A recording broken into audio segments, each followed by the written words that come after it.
So I just finished watching The Walking Dead, The Ones Who Live, and I gotta say, it's pretty good. I came back to the original show to watch this show in particular because I really wanted to see Andrew Lincoln come back to the Walking Dead universe. He was one of my favourite characters alongside a lot of other people's favourites, so when I heard there was a spin-off coming out with Rick and Michonne, I made sure to be ready.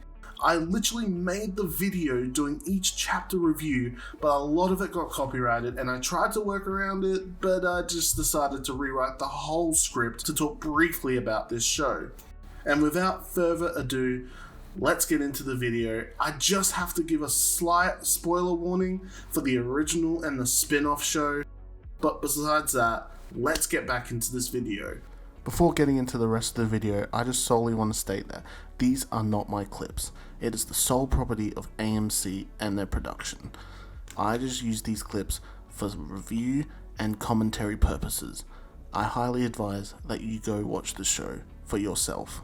Thank you very much. Enjoy the rest of the video. Now, the first thing I'm going to talk about that is a problem, but it's not a major thing, but I just wish they handled Rick's hand a lot better. In the comics, Rick gets his hand chopped off by a character named the Governor in Woodbury, roughly around season 3 of the show. Yeah, that is a really long time ago. So how they handled it in the show isn't my favorite either. Well, Rick cuts off his hand trying to escape the CRM. A militia group. Yeah, I get that he wanted to come home and everything, but there was another way of doing it without Rick losing his hand. So that was a no-no. And another problem I really had with the show goes to Jadis. Now, Jadis was a very hit or miss character from the original show. So she was a part of a group of the village people in the original show, which we later found out was just an elaborate plan to record data from the existing communities.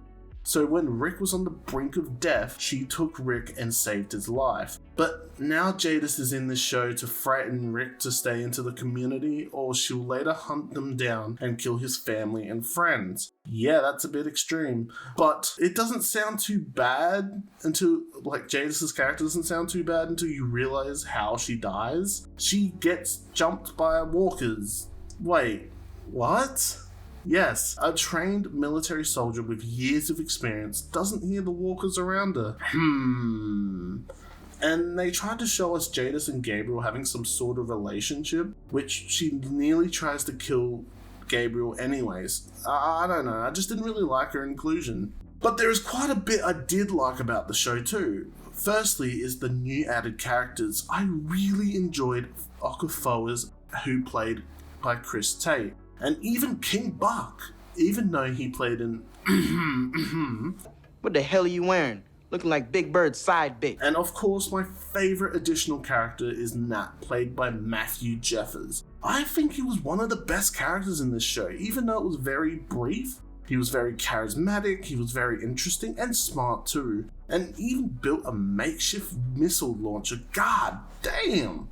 Also, even though the story isn't as complex, it's still very serviceable for the show.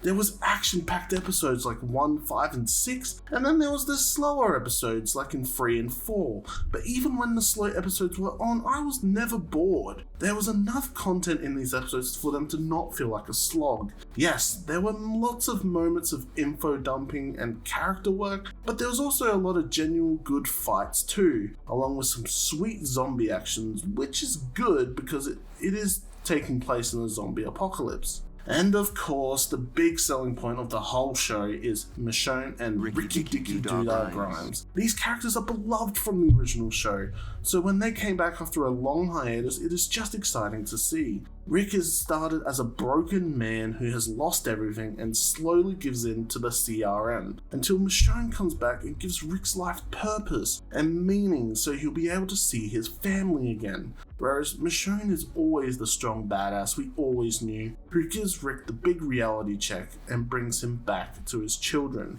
So in conclusion, I recommend this show to anyone who was a fan of the original show. Andrew Lincoln and Denai Guerrera killed this role, literally, and it is fun to watch these characters come back after a long time and alongside other enjoyable and great performances from the secondary and even tertiary characters. Even though this show is flawed, I think the pros overcome the cons in this show, and I would give it a 7 out of 10. And I just really wanted to say thank you for watching. It has been a long dream and passion of mine to become a content creator, and after debate, I finally overcame it and put myself out there. I really want to continue making content, and I have a lot planned for the near future. Thank you guys again, and I'll see you in the next video.